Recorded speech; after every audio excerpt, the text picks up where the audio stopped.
comment ça va? La rubrique. cardio de man daf may wax ça me ramène à affaire xol xaw ma nag tata may ëpp na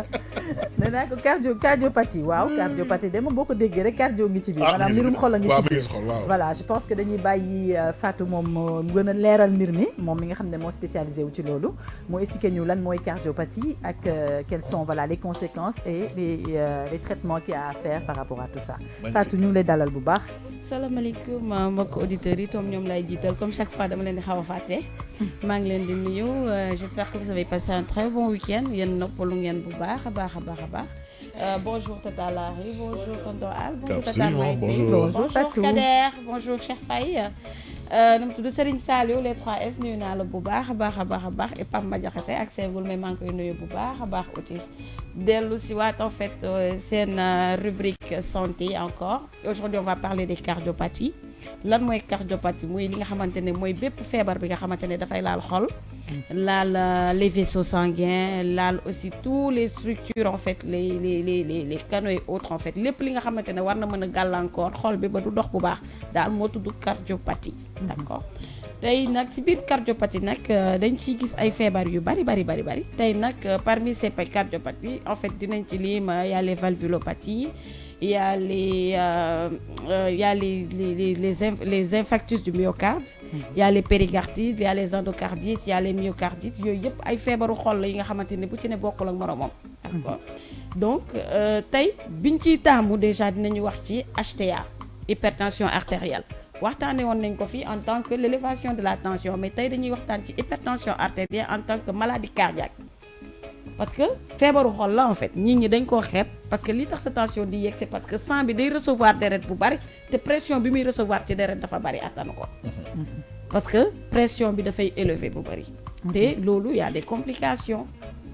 par rapport à ça donc ñuy li nga xamante ne ni kër boo dugg tey jii bu dee nit 10 personnes moo fi nekk 10 adultes yoo gis 7 yi yëpp am nañ ko wala 5 yi wala 6 yi mais plus de la moitié am nañu hypertension artérielle mu doon loo xamante ne nit ñi li tax ma ci wax tey di ci gën a insister mooy dañ ko jàppee sama tension day yéeg sama tension day monter xaama dem pharmacie ba ñu ti donc quasiment tous les traitements se font à la pharmacie te mu doon loo xamante ne soit doit avoir un suivi non seulement boo demee le généraliste bu ko diagnostiqué ci yow ba pare bu xoolee en fonction de li ngay def da ngay def déjà un bilan cardiaque pour xool fu mu toll parce que plus muy avancé plus muy sonal xol bi plus muy gën a avancé bu loolu weesoo nag mu orienté la ci benn cardiopathe ci cardiologue astafirullah mu orienté la ci cardiologue kooku moo lay gën a mën a defal traitement bu adéquat par rapport parce que ñoom ñëpp a bokk lu ñu jàng mais ku nekk ak sa spécialité d'accord donc l'hypertension artérielle ma koy faram-fàcce encore mooy ne deret bii di dugg ci xol bi pression bi dafay kawe maanaam nga ibbi sa robinet rek robinet bi nga branché raccord pression bi xam nga soit day faible rek wala mu fort te bu fooree ba xajul ci raccord bi da ngay gis ne dafay tis ci kaw di tisee fu ne donc noonu la rek comme xol noonu la d'accord léegi xol bi dina recevoir deret bi ni muy duggee mais du force boobu lay génnaatee donc day buy ñëw ak flux lay duggee mais buy génn day génn par tuuti donc dafay lab xol bi daf koy labloo wa illaa bu ko labloowul tamit le temps sang bi di dissiper wu di génnaat parce que le sang bi muy recevoir mooy le sang oxygéné mais buy génne dafa war a génne sang bi nga xam ne moo raxas xol bi génnaat dafa mel ni filtre en fait dafa am yi nga xamante ne moo koy dugal ak li nga xamante ne moo koy génnee moo tax sax boo gisee en général ci dessin yi xol da ngay gis bi nga xamante ne dañ koy xaaj ci digg bi côté bii mooy dugal lu rouge li mooy bi nga xam ne mooy génnee lu bleu li mooy bi nga xamante ne moo am oxygène voilà tu vois lu bleu ci organisme mooy li nga xamante ne c'est mooy bu baax bi dafa ànd ak ngelaw bu baax di kii mais bu rouge mooy utiliser nga oxygène bi léegi lii di génnaat c'est du sang mais qui n'est pas oxygéné deret la bi nga xamante ne day wàccaat day jaar circuit normal am parce que organisme moom fépp dafa mel ni kii la rek nu mu tudd c'est un cercle rek bu ci ne day aw yoonam di tout passe par tous les organes et ressortir d'accord ça c'est l'anatomie xam naa ni kon auditeurs yaa ngi koy gis non image donc ça c'est l'anatomie en fait des valves du cœur carrément ñu won la les différentes parties du cœur muy le côté gauche comme le côté droit ñu won la les aortes les veines caves supérieures et inférieures l'artère pulmonaire les oreillettes gauche et droite les valves aortiques mooy quand on dit les valvulopathies valves yooyu ñooy am problème ba dañ leen di opérer sax di leen defara ay valve artificielle parce que lu important la te mën nañ ko changer gisoo mooy pomper air bi mooy pomper sang waaw quand on dit valve même ci appareil ça valve en général voilà mooy pompe wala mooy filtrer en général donc il y a les valves tricuspides il y a la ventricule gauche et la ventricule droite maanaam bu ñu xaajee xol bi ci digg bi ventricule gauche la ventricule droite ku ci nekk ak lii sa rôle fii donc vous voyez donc partie yi ngay gis nii nag bu ci ne ak feebaram la le péricarde nag ñoom ak l'endocarde ñoom ñooy li nga xamante ne moom mooy enveloppé xol bi donc ñoom aussi ñoom dañuy feebar donc moo tax xol dara xajul ci moom ok donc nag ñu ne hypertension artérielle signe yi lan la mooy comme li ñu wax ñu ne amul signe bi nga xamante ne da nga ne carrément lii am na ma rek signe kii la hypertension xam nga tey jii boo jëlee feebaru sëqat si tey jii boo jëlee tuberculose boo nee dama tuberculose dañ naa kii sëqatam gi dafa yàgg donc signe typique bi loolu la alors que hypertension artérielle nag signe yi dafa bari déjà quand on dit que la personne a une hypertension artérielle déjà mu ngi ni ñu ne c'est quand la pression systolique est supérieure à 14 et que la pression diastolique est inférieure à 9 inférieure à 9 ba ci suuf mooy lan comme ni nga dem ñu jël sa tension ñu ne la 12/6 13/6 mooy la diastole et la systole mooy chiffre yooyu ñuy joxe. mooy mesure pression bi ni sang bi di duggee ak di wàcc nga xamante ne bu ñuy jël la tension avec les tensiomètres manuels nga xamante ne c'est moom la ñu digle parce que moom mooy yor vraie version bi alors que les électroniques bu pile bi faible mën na changer données wala mën nga di dem ba ci yàgg mu détraquer c'est l'électronique alors que manuel bi yow yaay déglu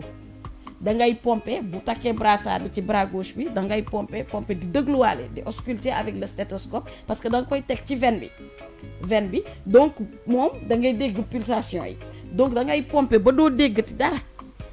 mooy buy affaire bi dem bay dang ci sa loxo bi xam nga day dem ba moom mi dootul déggati benn battement cardiaque parce que fekk naj nañu vaisseau bi après muy desserrer ndànk pompe bi di déglu di xoolaale fi chiffre bi di bind parce que dafa am manomètre mooy appareil bu ndaw boobu mel ni horloge waa chronomètre noonu forme bi loolu la yor quoi donc muy wàccee di piche ndànk bu piché ba bi muy déggaat le premier battement nag si lay xoolaale si ban chiffre la toll te en général même boo dégluwul sax da ngay gis instant boobu aiguille bi dafay topp rythme cardiaque bi ni xol bi naan bëgg da ngay gis aiguille bi aussi dafay bouger donc mooy tensiomètre moo gën a fiable tensiomètre boobu pour lii donc képp ku am problème tension war nga mën a yor tensiomètre sa kër comme nag duñu ñëpp ñoo mën a lire ci tensiomètre yooyu mooy médical yi manuel yi moo tax ñu naan au moins nga am même bu dee électronique voilà nga xool soit yaay xool ndax brachial bi la wala bi ne ci poignet bi mais au moins nga am tensiomètre sa kër di mën di jël sa tension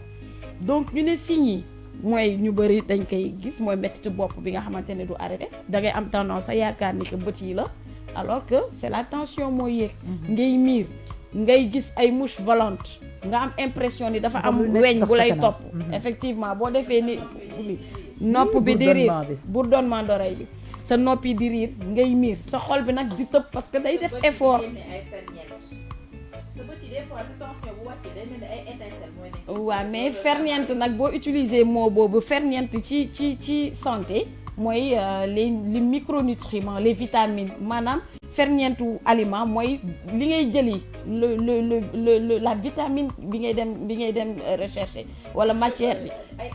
étincelle waaw mais waaw day def comme ay flash parfois mais flash yooyu ngay gis nag loolu feebaru bët bi la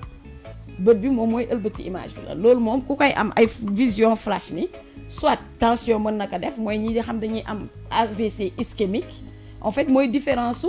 hypertension yi parce que bu ci nekk ak conséquence am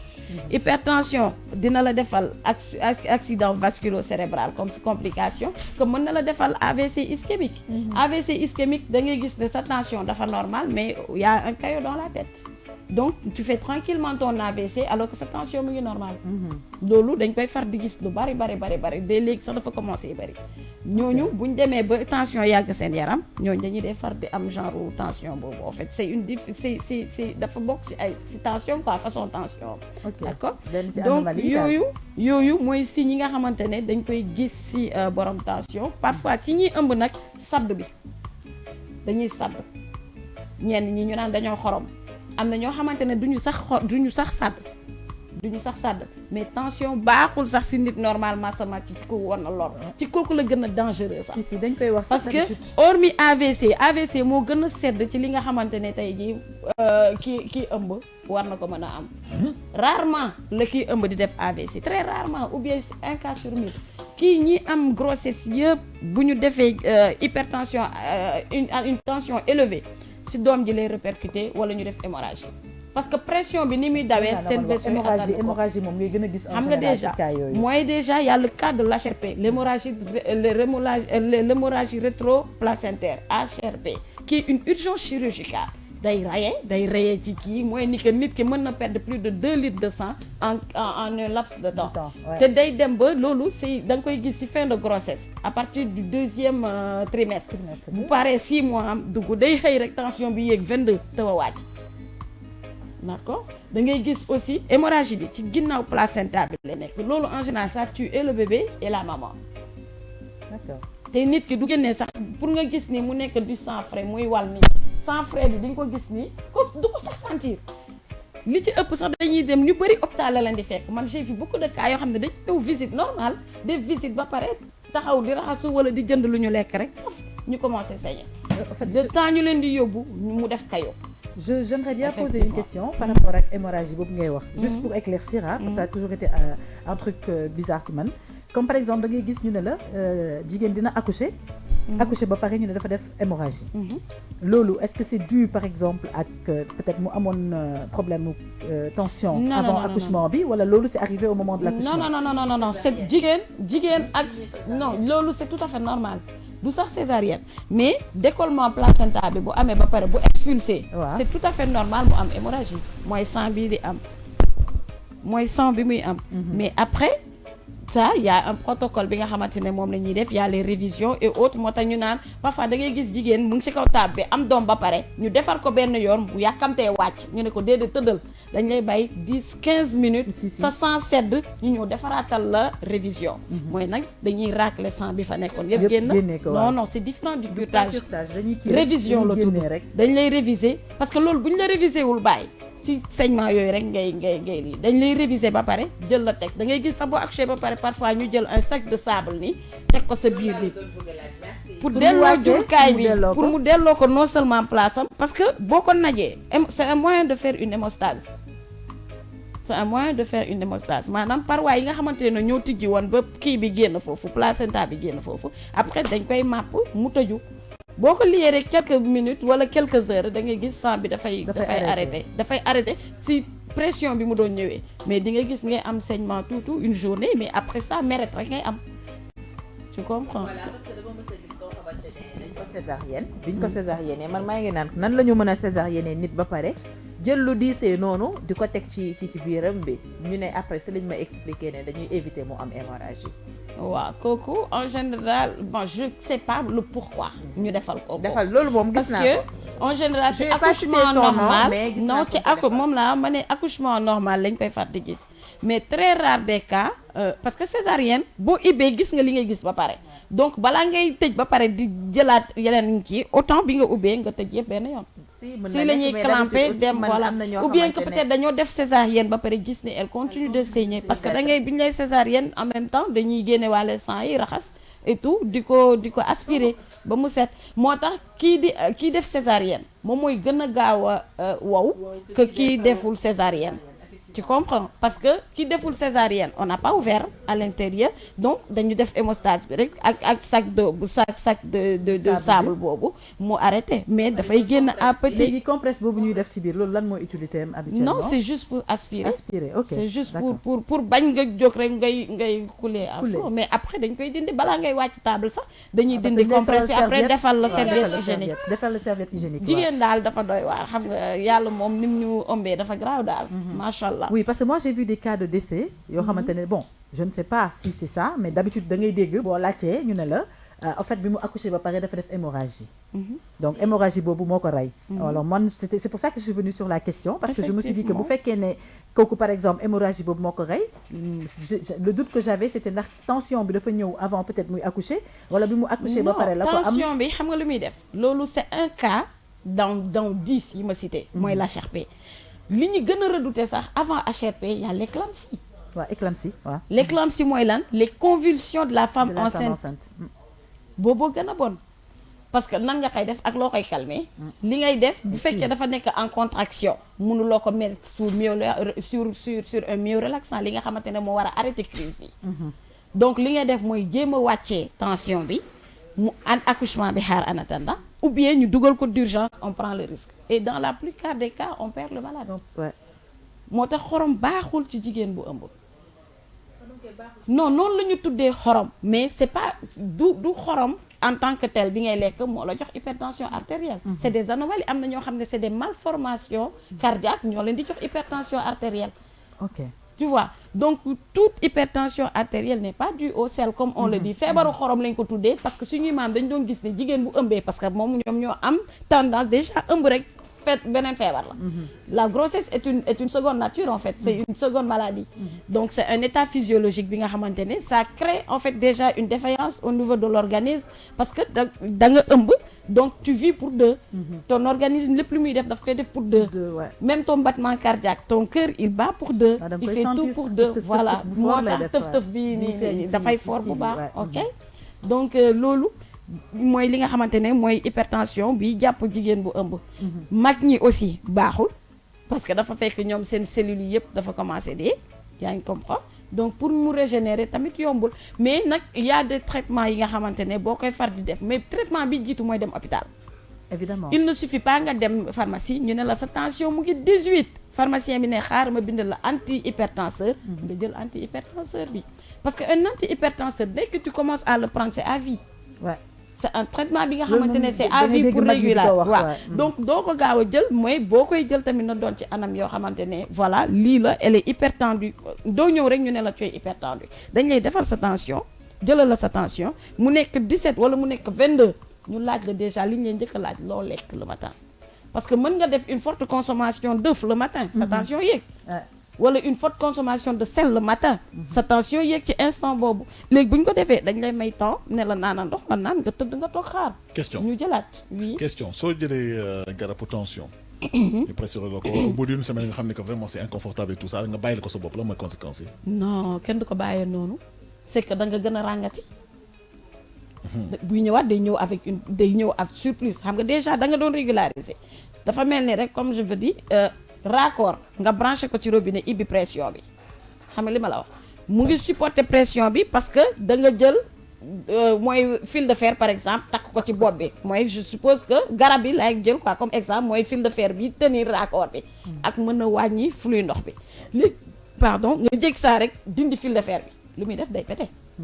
la pression day gën a fort parce que tu n'aides plus da nga ko jég saa bàyyi dafa mel ni nga ñoor bàyyi ñoor bi donc day ñëw bon Seydou continuer sa garabu tension tonton Al c'est important parce que suñu genre yi kenn du ko bàyyi noonu traitement antibiotique sax nga naan ba sa xel dal rek nga teg garab un traitement il y a beaucoup de gens qui sont dans ce cas hypertendu nooy def boo jëlee un comprimé bu fekkee le médecin t'a dit de prendre un comprimé par jour pendant 1 mois tu le prends pendant 1 mois mais doo dem mu ne la arrêté ko non il te dit prends un demi-comprimé pendant 15 jours, un quart de comprimé pendant 15 jours, et puis tu prends plus. Progressivement, il te fait arrêter le traitement. Voilà. Okay. Tu as commencé par un comprimé. Après, tu as dit que pendant parfois 1 mois, fait que ça organise ton rythme. Si tu as encore moins, tu as 3 quarts, tu as 1 quart. nga jël 3 quarts bi boobu ngay jiitoo 3 quarts bi après nga jël demi après nga def 1 quart après ñu ne la arrêter mais boo arrêter avec un régime adéquat aussi. Ce médicament petit là mais vraiment c'est aussi puissant. C'est une bombe hein. Oh là là. Ouais. Non mais man j'ai toujours entendu ça de nos mamans yi nga xamante ne ñoom ñëpp presque à un certain âge elles sont toutes hypertendues. Elles sont en train de prendre des médicaments. yoo xamante ne première bi yëpp sédentarité bi. boo leen ne dama am tension rek loolu lañ lay njëkk a wax. Baajo commencé goon naan garab ndax garabu tension boo ko xasee ba commencé naan rek tey nga dee. Effectivement d'accord moom mooy support bi dafa mel ni ngay bëgg a yéeg rek ñu tagal la échelle tant que escalier amul échelle rek ngay jël. boo jëlee échelle nag cëppaloo des.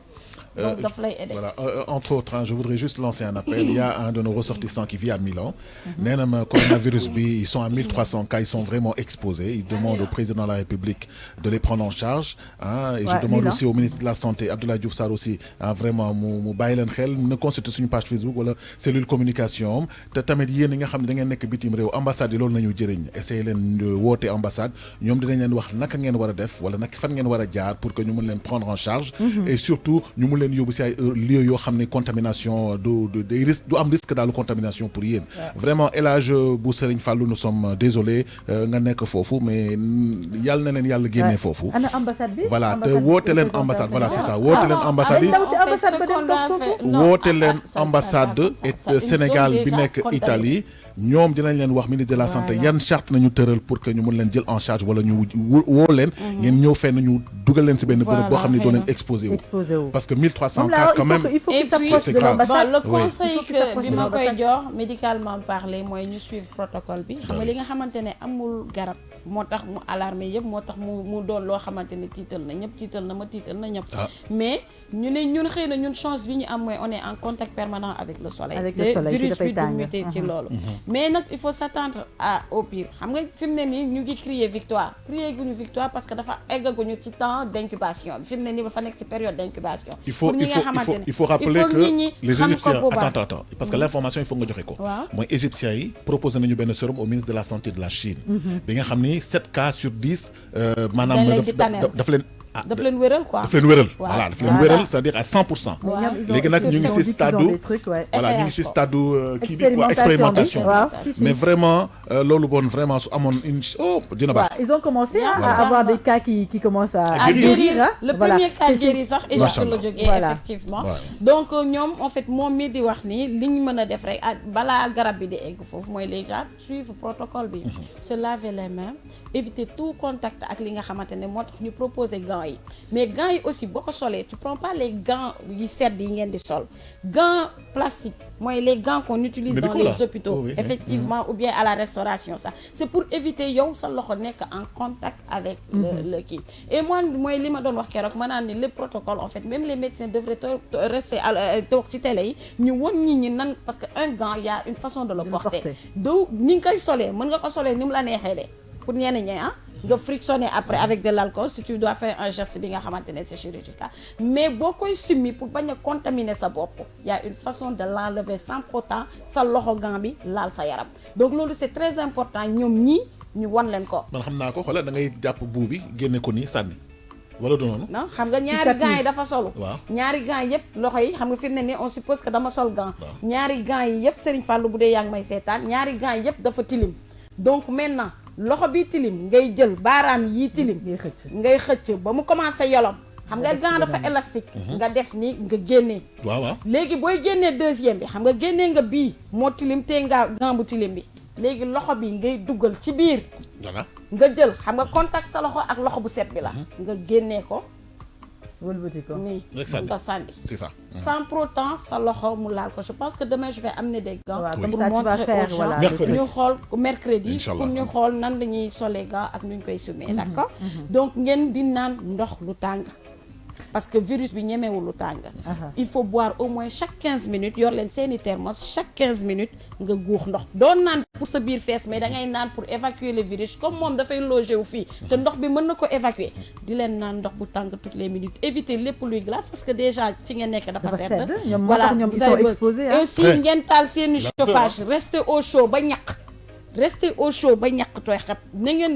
ngeen jël comme priorité tàngaay bi donc nga doubler sol say yére même bu boo kii rek solal lu diis même bu dee tu as chaud tu laisses le chaud là ça day tax ba moom du muté et puis ngeen di raxas seen loxo parce que mbirum virus la te problème mu virus mooy le virus il mute comme il veut le corona par zone la muté moo tax pour am garabam mu doon problème dafa adapté wu ci zone bi mu muté donc tey ji même bu virus bi kii bi génne ñi am na ñoo xamante ne dina leen faj léegi am ñi nga xam dina leen faj dans une semaine ñeen ñi dina leen faj par 2 semaines parce que ni mu muté la ci seen yaram boo xoolee déjà ni mu ça nekkee c'est le sa yaram conseil pendant 15 à jours apporter et puis di leen raxasu et puis di aérer nu mu sedd aime leen ni ngeen di aérer parce que aussi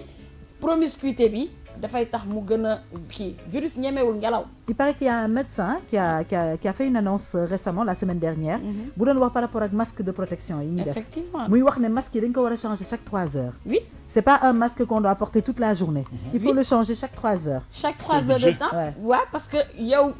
si biti moo jël germe yi taxaw nga on suppose que yaa ngi taxaw di wax ak ki ko am. Donc kooku tufli na la. Donc tu gardes le même masque toute la journée yow tu t'auto-infectes avec le masque là. Le seul masque moo tax nag masque yi tamit problème de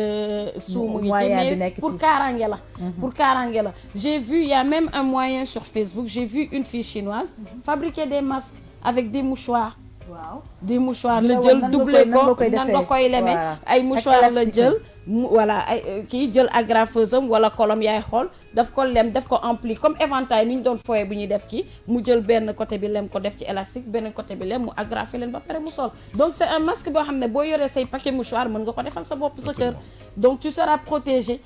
booy génn nag mën nga utiliser les masques yi nga xamante ne moo am la protection hermétique mais bii nii mën nga ko utiliser sa kër. Voilà, nous parlons de l'hypertension artérielle. Donc mais vraiment c'était une parenthèse. Voilà, c'est un coup de cœur de El Hadj bu Serigne Fallou bi nga xam ne il est à Milan. ñu leen di masawu bu baax ils sont à 1300 cas vraiment il est paniqué. Rapproche-toi de l'ambassade du Sénégal en Italie ñoom dinañ leen jox information yëpp. Il y a un protocole oui. Il y a un protocole léegi nag ñu terminer ak hypertension donc léegi pour hypertension artérielle en fait ça le traitement mooy garab bi ñu wax. tonton Al mais aussi il y a le traitement traditionnel bi nga xamante ne dafay tànneel ñenn ñi mais man je ne conseille pas parce que on a un problème de dosage tradipraticiens yi waxuma ne duñuy faj dañuy faj parce que garab ci herbe la jógee ak ci garab mais dosage bi mooy suñu problème te ku ne xam na ni garab biy faj xol mooy garab biy détruire rein xam nga li ma garab biy détruire rein mooy bii rey xol ñoom il ne se touche pas donc di nga jël garab di faj sa xol nga détruire leneen lu gën a lii donc buñ ciy faju tamit ñu xool bu baax ni ñi di donc par rapport ak loolu ñi am hypertension artérielle la première chose bi ñu leen di tere mooy xorom éviter de prendre beaucoup de sel manger moins salé bàyyi leen bouillon yi la première cause moom c'est alimentation bouillon yi la ak les produits chimiques qu'on prend manger sain bàyyi leen potage yi ak conserve yi du moins les potages yi nga xamante ne ci boîte de conserve yi la nekk pinton yeeg genre yooyu mën nga ko defal sa bopp en fait bañ facilité bi haricot vert bari na fi balaa ngay jënd pot haricot vert nga dem jël haricot vert ba ca marché ba nga baxal sa bopp nga lekk parce que ñenn ñi tayal moo leen yóbbu ci feebar léegi d'accord moo leen yóbbee ci bàyyi micro bi dafa wàccoon sama kaw moo tax ma ko doon yéega waaw d'accord mais xaaral ma defal la ko comme ça doo ko laal bàyyi voilà waxal vas-y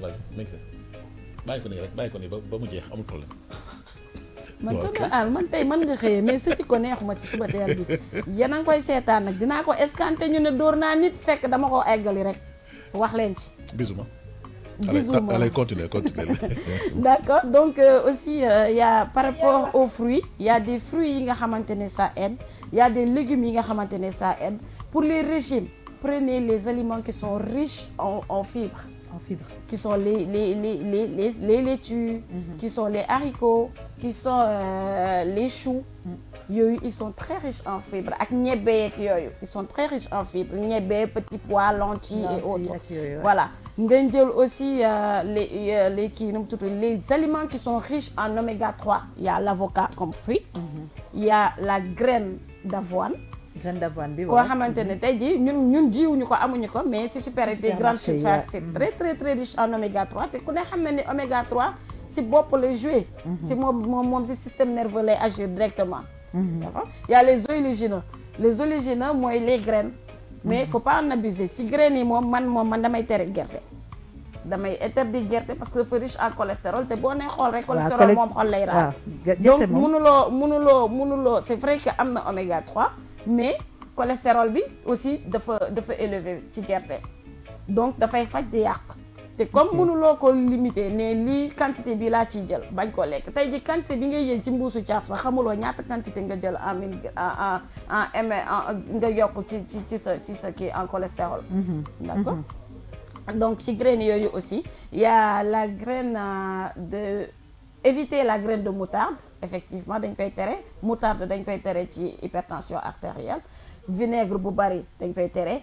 ci hypertension artérielle donc bëri na ci ay aliments yoo xamante ne ñu ngi koy lekk mais dañ koy tere donc produit de conserve yi moom lay njëkk wax aussi nii nañ ko moytu parce que day am ay conservateurs yi ñu ciy def te conservateurs yi ce sont des produits chimiques te nag hypertension mu doon loo xamante ne dañ ko war a jël mu sérieux parce que ça touche le cœur. tey on a parlé de l'hypertension artérielle pas tension bu jóg mais en tant que cardiopathie. en tant qu'une maladie du cœur bi nga xamante ne kenn du ko opérer mais buy da nga koy may doole di naan garab et puis ngay lekk li nga xamante ne mooy régénérer encore pour gën koo dëgëral di def sport parce que sédentarité bi ku mel ni man nii sama classe bi bu ma doon am hypotension sax dinaa am tendance am hypertension ndax sama surplus de poids donc au moins il faut faire même boo mënul di def sport bu ardent chaque jour ngay rey sa bopp mais au moins defal 15 minutes de sport yaa xam si kaw si jaada bi la avant ngay julli wala après ngay julli nga étiré wu ba ñaq yaa xam sa balcon nga koy defee wala sa douche nga ko defee non en plus de ça xam naa ni sport la mais en plus bu fekkoon sport boobu kañ kon xam nga jullit lu obligatoire la ci jullit mais boo demee ba docteur xam ne jullit nga ne la defal sport c'est parce que il a besoin de plus de sport aussi foog nga ñàkk xam nga di nga julli te doo ñàkk sport la c'est un mouvement que tu fais ça aide beaucoup parce que moo tax ñii di julli ñoo gën a wér ñi dul julli yàlla kay lu mu def voilà dafa xam da voilà dafa xam dafa xam ne lu am fu mu ko teg am fu mu ko teg vas-y yow yaa jël ci sama heure mun naa heure bi jot na Fatou conclure s'il te plaît. waaw gaan xoolal xam nga bii mooy 2 fois yaa ngi may dagg. waaw dagg naa ko fii dégg ngeen. waaw manger 5 fruits et légumes par jour. Voilà. li ma doon wax sax su àggul rek tonton àll garaaw. àgg na kañ. yow kañ tënk nga lépp. manger 5 fruits et légumes Voilà, par jour. il est tellement généreux en Buvez de matière l'eau. d'information. non buvez de l'eau tonton àll taxawal rek. buvez de l'eau xam nga di def sport. merci beaucoup ma leen jox dig daje incha allah mercredi ñu àggale. Et nous allons toujours parler de cardiopathie, c'est ça. d'accord. waaw kay noonu la dans totalement été. voilà donc Bismillah. maa ngi remercier Fatou bu baax ci encore une fois ci information yu am solo yi nga xamante ne indil nañu ko je pense que beaucoup de gens aujourd'hui ont Oui. certaines maladies qui connaissent vraiment pas la maladie dañ koy dégg peut-être wala ñu koy dund te xamuñu sax ne loolu la ñu am Ndeysaan. parce qu'ils ne vont pas peut-être chez le médecin pour def diagnostic bi nga xam ne moo war wala peut-être ñu am ay attitudes yoo xam ne ñu ngi koy def en pensant que c'est bon pour leur santé et alors que ça ne l'est pas. Voilà, donc c'est important que Fatou di ñu jox information bi ko gën a leeral. En tout cas, Absolument. merci beaucoup à elle. On la retrouve mercredi, Inch'Allah. Oui. Et voilà, santé aussi. On retrouvera la santé demain, Inch'Allah. Voilà ma ngoog demain conseil santé na nga def yow yaa ngi si jàmm. ok.